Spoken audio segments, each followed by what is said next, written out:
Halo, assalamualaikum warahmatullahi wabarakatuh. Bismillahirrahmanirrahim.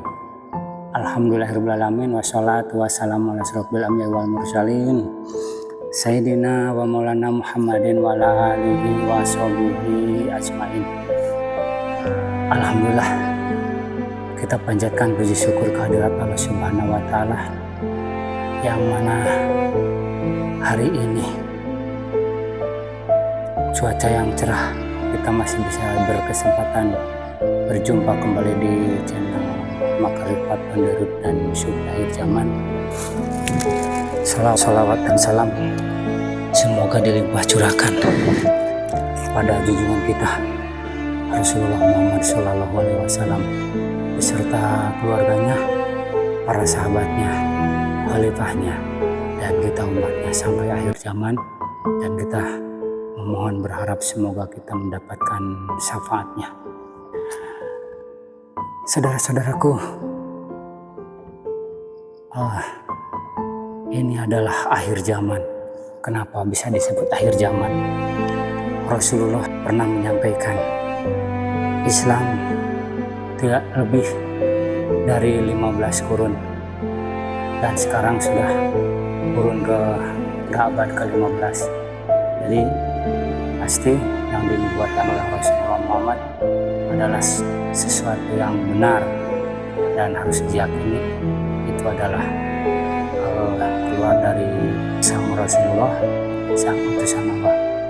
Dan Rasulullah juga menyampaikan di akhir zaman ini ada banyak hal-hal yang oleh kebanyakan umum dikiranya lebih baik, benar, padahal itu belum tentu. Seperti Rasulullah menyampaikan, nanti ada satu masa di akhir zaman, ada anak-anak muda yang pandai menghafal Al-Quran, suaranya bagus, lebih bagus dari suara-suara kamu, tetapi iman tidak sampai ke rombongan.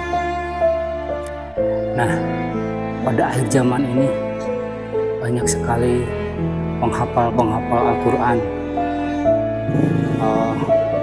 tetapi dari Quran yang disampaikan Al-Bayyinah ayat 6, mereka adalah ahli kitab itu bukan untuk orang Yahudi dan Nasrani saja, tetapi orang Islam juga.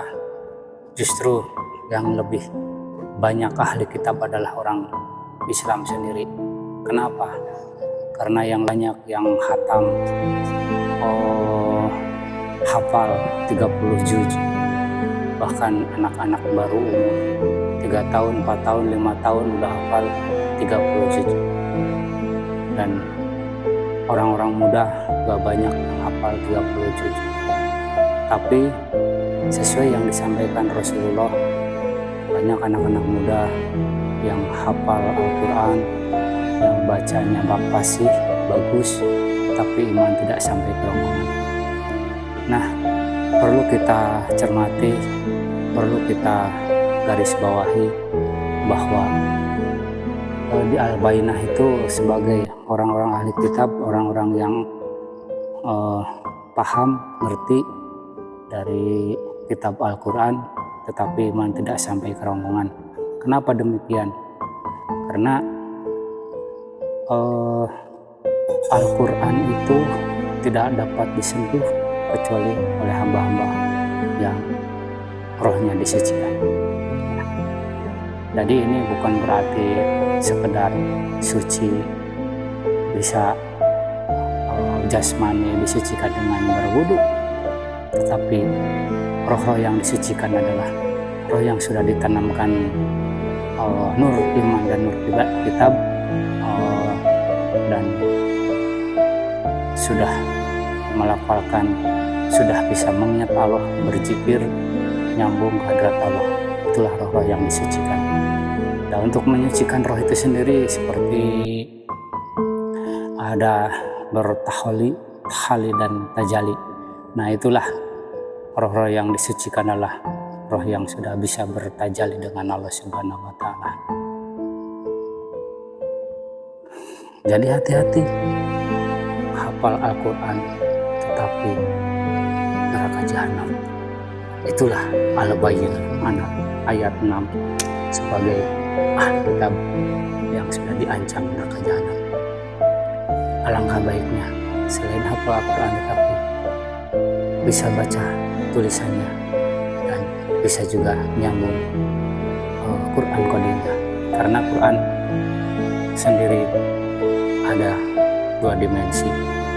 Ada Quran Kodim yang terpelihara di Lauh Mahfuz dan Quran Mushaf yang saudara-saudara sekalian bisa dibaca kapan saja. Dan orang-orang yang bisa membaca Quran yang terjaga di Lauh Mahfuz adalah orang-orang yang rohnya disucikan dan orang-orang yang sudah mendapatkan nur iman dan nur kitab ketika baiat. Dan baiat ini hanya bisa dilakukan oleh ulama pewaris Nabi, ulama yang diwarisi kerasulan, yang estafet dari zaman Rasulullah hingga akhir zaman. Beliau adalah wali yang mursyid. Carilah beliau, hanya satu-satunya di setiap zaman. Ya, dan itu banyak ayat yang menyampaikan bahwa wali yang mursyid Rasul di setiap zaman itu ada di surat atau bahasa 28 dan banyak lagi ayat yang lainnya. Itu aja. Ini tentang Thariqah Naqsabandiyah Hulidiyah, tentang pembaharuan agama dan tentang kebangkitan agama tauhid. Ilahi anta maksudi waridho pamatubi. Wassalamualaikum warahmatullahi wabarakatuh.